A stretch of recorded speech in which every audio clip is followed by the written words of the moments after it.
Bonjour à tous et bienvenue dans ce nouveau tuto où on va voir comment dessiner le kanji esprit en kanji japonais. Pour commencer, comme d'hab, on écrit le mot en français ici au crayon. Esprit, simplement, petit trait, et on fait le kanji très simplement à côté au crayon pour avoir un peu un repère. Donc là, on a ça, une virgule ici dans ce sens-là, tac, un petit trait ici, et en face, on a une sorte de petit carré comme ça, coupé en deux, et une partie là, et une partie là. Donc là, on a grossièrement, très grossièrement à quoi ça ressemble. Mais là, on va voir un peu plus en profondeur comment réaliser ce kanji et dans quel sens faire les traits, parce que c'est ça qui est important. Surtout dans celui-ci, il est assez complexe, j'ai envie de dire. Comme d'habitude, pour faire ce genre de choses, je vous conseille de prendre un feutre avec une pointe biseautée comme ça, assez large. Ça vous permettra de plus vous amuser sur les kanji. Donc pour commencer, je vais tenir mon feutre et utiliser du noir. Moi, j'utilise du gris neuf, mais utiliser plutôt du noir, c'est mieux. Donc je vais commencer par poser comme ça, la main sur la feuille, légèrement inclinée comme ça, à peu près à 45 degrés. Donc je ne la pose pas à la verticale, légèrement inclinée comme ça à 45 degrés. Et là, attention, le but, ça va être de le relever, de ne pas lever le feutre de la feuille et de redescendre comme ça vers le bas. Ok, donc je pars comme ça, je lève et je redescends vers le bas. C'est parti. Voilà ce que ça donne. Vous voyez ici, j'avais la main trop rigide, du coup on n'a pas une belle courbe. Donc je reprends, tac, tac, et je descends. Voilà. Donc là j'ai fait un petit doublon, c'est pas très grave encore une fois. Une fois qu'on a ça, on peut revenir travailler et retirer les petites parties un peu disgracieuses. Ici, on peut, pareil, tricher un peu et faire comme si on a un truc un peu plus fin. Ça sera juste plus élégant. Voilà, tac, tac, tac, tout ça en coloris. Et ici, on peut bien élargir la partie. Voilà, là, on a une belle forme. Une fois qu'on a ça, on va faire celle qui est censée être collée à celle-ci, c'est-à-dire celle qui est juste là. Donc là, cette fois-ci, je pars de là, je vais monter et je reviens comme ça. Alors attention, je monte, j'utilise l'entièreté de l'arête. Et quand je repars comme ça, j'utilise le bord latéral. Donc je vous montre. Donc là, on commence à peu près un peu plus bas que la pointe qui est là. Donc je commence à peu près là. Je monte comme ça. Je pose l'entièreté, je monte comme ça. Et je repars comme ça. Je monte et je repars. Je monte comme ça et je repars. Et une fois qu'on a ça, pareil, on n'hésite pas à retravailler un petit peu mon kanji, les formes pour que ce soit plus joli, hein, évidemment. Tac. L'essentiel, c'est de comprendre dans quel sens sont faits les traits. Comme ça, vous savez où il faut épaissir et où il ne faut pas épaissir. Hop.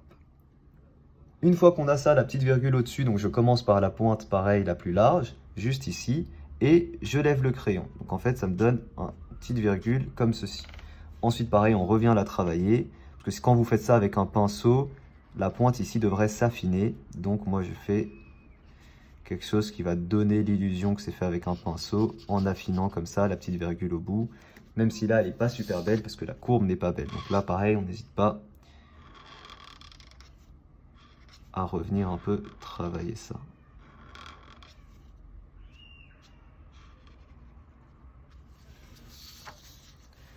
Voilà, c'est pas grave si les proportions sont pas très bonnes. L'essentiel, c'est que les traits soient jolis en fait. Hein. C'est surtout ça.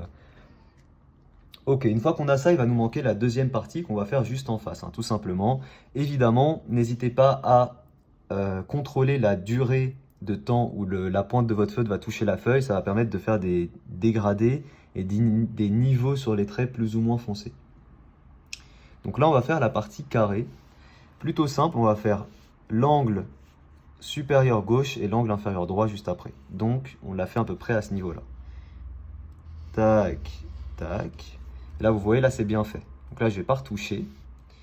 Et ensuite, je fais la même chose dans l'autre sens, comme ceci. Voilà. Donc là, pareil, on va éviter de retoucher. Hop.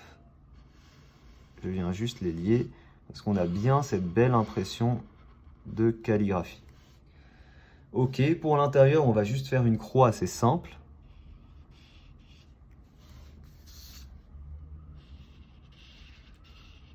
Et pour embellir un petit peu ça, on peut élargir toutes les parties qui viennent qui reviennent à la racine, on va dire.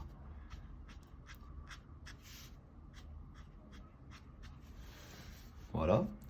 Et enfin, il va nous manquer la partie supérieure et la partie inférieure. Pour la partie supérieure, on part de là et on va descendre. Et pour la partie inférieure, on va... Donc là, en fait, le trait se fait dans ce sens-là. Je commence comme ça et je descends. Voilà. Et pour la partie inférieure, on vient faire une petite pointe. Évidemment, là, c'est pas super beau. On vient embellir ça. Tac. On va exagérer un peu, on va accentuer. Mais au moins, on essaie de faire ça dans le sens du trait, entre guillemets. Voilà. Tac. Et enfin, partie inférieure.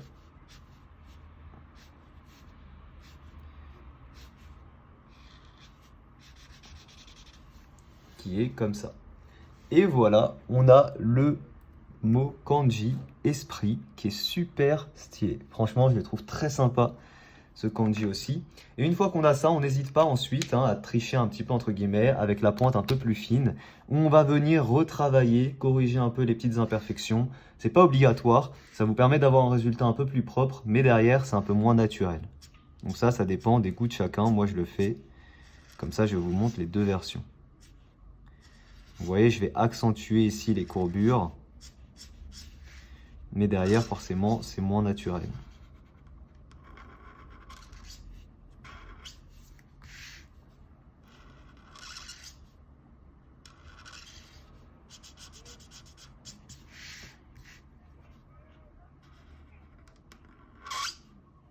Je suis désolé pour les bruits de feutre pas agréables.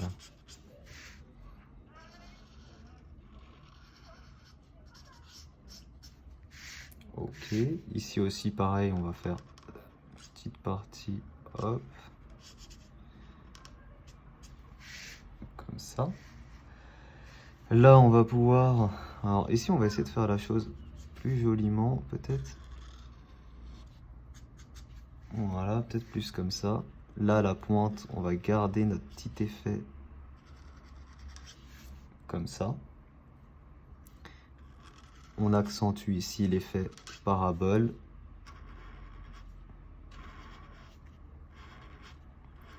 Et enfin, le petit carré, pareil, qu'on vient accentuer.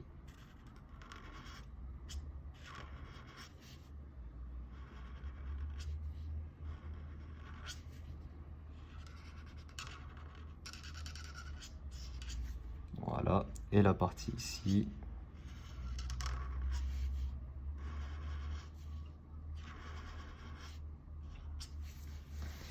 Et voilà ce que ça donne en un peu moins naturel et un peu plus travaillé. Si jamais ça vous a plu, n'hésitez pas à laisser un petit pouce bleu. Je vous rappelle que vous avez tout le matériel dessin que j'utilise en description. Merci à tous d'avoir suivi ce petit tuto. Dites-moi en commentaire quel mot vous voulez que je fasse pour la prochaine fois et n'hésitez pas à aller découvrir les autres tutos que je vous ai fait dans ce style. Merci à tous, bisous bisous.